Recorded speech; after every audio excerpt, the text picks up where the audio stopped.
Welcome to the Simply Be Found Huddle, where Dean and Rob talk about business, and we also talk about marketing and all kinds of stuff. And most of what we talk about comes from our members from simplybefound.com and questions we get asked during sales process and just dealing with stuff. And today, Dean, I want to really dive into something that I think a lot of business owners have a lot of questions on.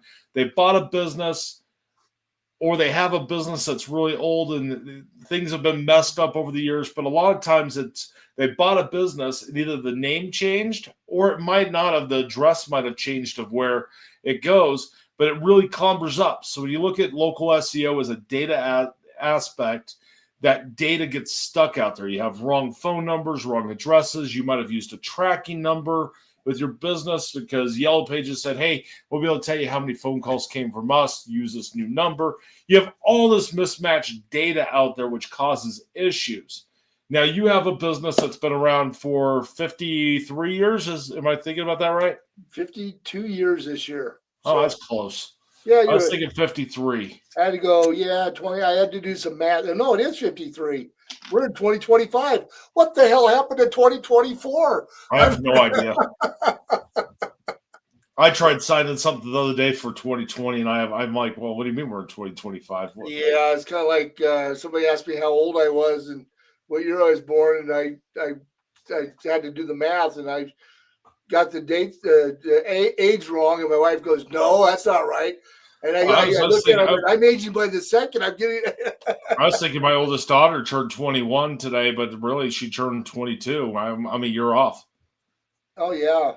So, when I did the numbers this morning, but that's a whole different conversation. That's it. I didn't realize that your daughter's birthday is today. My son's birthday is tomorrow. So I better remember that. You should probably remember that. So the whole point is, I did a whole entire part of my career inside of mergers and acquisitions and investing in businesses and buying and selling businesses. So, and one of the reasons why they ended up purchasing one of my companies to be able to put me into the venture capital area was not just to market businesses, but to be able to solve this exact problem. So when we built Simply Be Found, it's one thing that we really thought really heavily about from when I was building out the code sides for how the data sets are going to happen. But what happens is you have all this mismatched data. And the biggest thing you have to be able to do as a business owner is you have to be able to communicate with us that the addresses changed in this period of time. It used to be this, and as many days you can provide, so we can put that into our system to go through and look at it. The other piece is being able to tell us if the name changed. That way we're not fighting against, because if it doesn't match right, sometimes we get rejections that we don't even know about why from some of the networks. And we're like, no, this is the right information. But if you don't share that information with us, we can't fix that information. Does that make sense? Absolutely, it does. And so it does get complicated if you move. Like my business has moved 3 different times in the last 20 years. So is that you have to make sure that's all updated. Yep. But name change is a big one. You may have gone from an LLC to incorporated. Does that matter? It depends on if you put it out there. Yeah. So if you put it at the end of your business and not inside of your legal business name, that could be a big thing. Right. And it's kind of like in the world of marketing, if you change your website address. Oh, geez, we've had that happen more than once where people change their URL name, and it ends up being a real mess. And when I say your website address, if you will. Correct. And so when you do that change, so there's a lot of things that happen. For one, it's not a fast process. No. For two, by letting us know, we can send certain signals over to say that there's this problem or there's this inaccurate information. So if you know something about your business, say it is not right on Yellow Pages, or you don't have a listing on Yellow Pages and you've looked and it's still not there for whatever reason, but that address has been used somewhere else, would be one of the things we'd look for. But it's one of those things to where we have to know that data so we can go in and do that research. It's why we have a full data team behind us to be able to really work through those issues. So if you're not being found on a network, if you had a name change, if you had an address change, a website address change, or anything major, you got to communicate that with us by saying, hey, guess what? I'm not doing that. You also have to communicate if you're not being found on a certain network as well. is that tells us where to go dive into that. So that's where you really get to use that coaching piece to dive into the data team to really figure out what those problems are. Because if you don't communicate them, we're never going to know. Okay, exactly. So the question arises then, if you do buy it from somebody, how do you get all their personal, because contact information is part of that information. How do you pull that back? Yeah, you just update it and you say it's there. So we send a request out and we say, hey, this information needs to be removed. We have some contacts at some of the different networks that we can actually communicate with. And sometimes it's like dialing a prayer. But if you just go out and buy a business, there's a certain checklist you have to use to be able to know that you have access to everything you need access to. And one of those questions needs to be, what social media networks do I need access to? What's all the credentials and access to the hosting, the website, the domain register, going through all of your social media networks, going through and seeing if they have a Yellow Page account, if they have an Apple business account, if they have all these, what tools are you using for all that, and get all the usernames and passwords and find out what they're doing. So when you're going through and you're analyzing a business that you're going to buy and you're looking at all their books, even though this isn't going to be 100% accurate because they might have that personal card over here that has this charge happening to it, you have to go through and you have to think about, okay, which ones do I need access to? Which ones can I update? Which ones can I do? And that's something that you could do as a pre-check with us is, if you know you're coming on and you're just getting ready to buy a business, you could have us coach you on that and say, hey, here's the checklist we would recommend. I have a checklist. I would send it to anybody who asked for it to be able to check off, I've got access to the following things, and I check the following things. Gotcha. So another thing that comes up on that is sometimes the business owners are using their personal, what I call hotmails, the Gmails, whatever, and it's their personal one, and they don't relinquish that to you. Correct. Is that, you have to, how hard is it to get the networks to, I mean, that's all part of that password stuff. You have to get access to those you got to change the email address on any service that's out there that's related to the business. And it needs to be updated to your business. That's kind of that whole new digital way of when you buy a business, here's what you got to do is do all this different stuff because you have to control everything. It goes into the same piece I've always said. When you buy your domain, do not let a marketing agency buy that. You maintain control. You point that domain where it needs to go, and you maintain that access control. You maintain your social media control. That's why when we create accounts, so actually we don't create accounts, we provide information and data to all of the networks. We don't create you an Apple Business Connect account. We don't create you a Facebook account. We don't do any account creation. The closest thing we come to it is if you don't have a Google business profile, we'll create you a Google business profile, but we're going to transfer ownership over to you as fast as we possibly can because I don't want to ever have that. And that all falls underneath the whole term. You hear me talk about it with the team all the time, and that's the hit by bus theory. As if I got hit by a bus, I don't want a business ever to be relying on that. I don't want to ever have control over anything inside of your business. I want you to maintain control. And I would say that's probably one of the biggest things that we preach at Simply Be Found. Right. And just one of the things to clarify, we can help you set up your Google business profile, but it needs to be verified. The owner has to still do the verification process. I just want to make sure that people are aware you of can't that. get around that verification piece. Right. So if you're going to buy a business, if you have an older business, you have to think about all of that old data that's out there because all of your data. So if you talk about your NAP scores, if you talk about your NAP SW, you talk about all of that, everything's connected. So as you're building that tree up, you have down here all that data. If you have any mismatched data, say you have multiple addresses at the business or any of those are things to take into consideration because some of that verification piece can't happen. So for example, when a network goes out to verify a business, it's going to look for accuracy across. If one listing said Avenue, one said Ave, yes, some of these systems are smart enough to recognize it sometimes, but I've seen them not be able to pick it up. Right. No, I agree with you because they're picking up that hard data that's in there. Another question for you: I know this is kind of going a little bit sideways with this, but if you buy a business that uses a special character in it in the name, and do you recommend? I mean, I've seen does it hurt you to change that? Well, we played that with your business, right. and we got better results without having the special character. Right. Well, we had there was an ampersand in there for everybody who Correct. wants to know.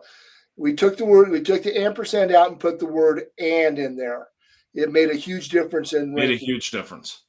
So I would say yes and no. I mean, that's something we can work through. That was a pain in the butt. That was a good work through process for when we did it with yours. And that's a big piece. I mean, you have to play with it. It all depends on what you're getting for results right now, because you could also mess everything up to where you're not going to get the results you're getting now. Right. You just don't want to just change it willy nilly. No, you don't want to just change it willy-nilly. The other piece that comes up, and I know we were talking about this maybe on another huddle, but I think it comes into it. What do you do if you have multiple accounts set up? Say you have multiple Google business profiles. You could try to merge those together, but you have to make the decision call if it is not necessarily the if it's a good business decision or not. You might have bad reviews on the one that closed down, and it might be a blessing for you. Yeah. I mean, and so I mean, there's different pieces, because sometimes when you buy a business, I think it goes hand in hand into that, because sometimes when you buy a business, there's multiple ones. They might have 5 or 6 different Facebook accounts. They have 2 yellow pages, one for this address that you don't even know what it even is, and then you have another for this one. Or they might have multiple Google business profiles or whatever it might be. Well, that's going to cause confusion as well, unless those truly have locations or one is set up as a service area. But as these networks are going through and they're doing cleanups on all their data, that mismatch information is going to cause confusion, and you might get stuck with the one you don't want. Right. Well, so we've seen some businesses where the previous owner, was not a nice person, and people didn't like him. They left horrible reviews. You inherit that You as do. well. So then you have to work to push those things down, and it requires a little bit of work on your part, but it takes some time to do that as well. But you have that name recognition, which is huge for a lot of things, for the referral or the not doing the digital search world. I mean, people go, let's go to this place because they've always been there. And Well, this coaching is not included on any of our plans. This is what I would consider consulting. So that's right, something I've consulted on a lot, is when someone buys a business, what are you buying that business for? Are you buying it for its reviews? Are you buying it for its solution? Are you buying it to have a job? Are you buying it for whatever reason? Everybody's list reasons of why they buy a business are different for every single one. I've seen people buy a business and they buy another one for a whole different reason. But especially inside of the franchise world when I did that. But when you do that, so when you buy and you sell your business or you do any of those things inside of there, you also have the determination if you want to change your name. So should you go through a name change? And that's going to vary between everything, and you're going to have research that has to get done. And you can put those data researches pieces in to where, is it worth changing? Now, you could change a business name and keep the reviews. You could do it for different branding aspects and different pieces. And that's a huge decision.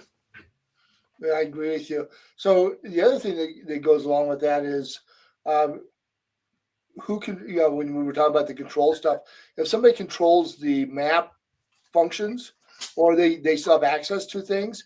I mean, you need to make sure you go in and clean up so the previous owners don't have access.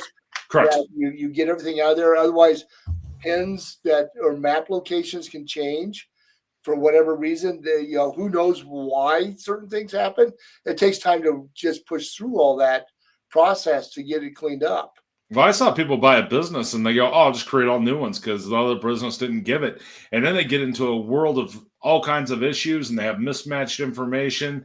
Their spam score goes through the roof, and then they're hurting their business. They just bought this business. They go, "Well, it was performing really well before, but I removed all this and I added all this," and it's like, Well, I've seen businesses change their name, move to a different place, and their old stuff is still coming up.